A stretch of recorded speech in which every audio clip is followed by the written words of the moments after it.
Hello again and welcome to yet another of my talk series for today. And this is the question of discourse. Why do bad things happen to good people? Well, many times when we face unpleasant situations, we throw out this question in despair and utter displeasure.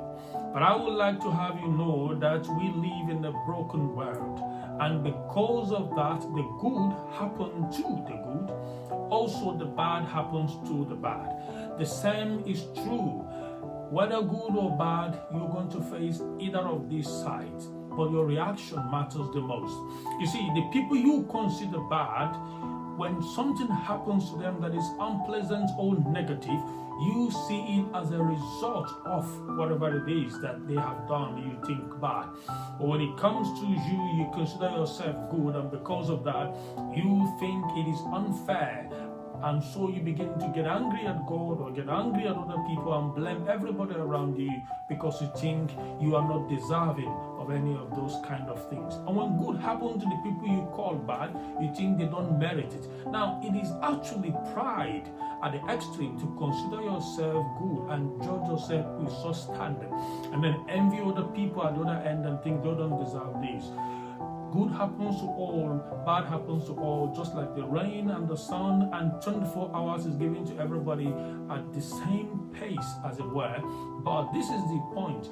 When something unpleasant happens to those you consider bad, they stand up to the occasion, they face the challenge, they throw all their weight and strength at it and see how much they can salvage of the situation. But when it happens to you, you just resign in these defeatist or victim mentality, and when the whole thing comes, it crushes you. But the point is, the good happens to all, bad happens to all. But I will tell you someone who is actually good, because you judge yourself by your own standard.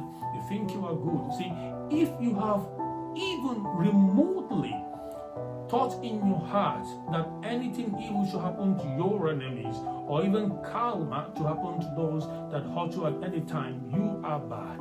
Once upon a time, a very wealthy king sent his heir to go to a distant land and collect tributaries of the people. And when the young man arrived, they said, "Well, isn't that the son of the king? Let's kill him, and then we can have everything to ourselves." And so they made good their threat and got the young man and buffeted him and murdered him.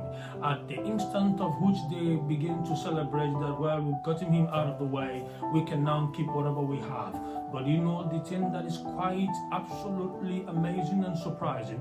When the king got the news, he did not punish them nor react negatively. Rather, he still sent them a monthly and daily allocations of such as they stood need of, hoping that someday they would realize their mistakes and come back for forgiveness. Now, that is the one that is good.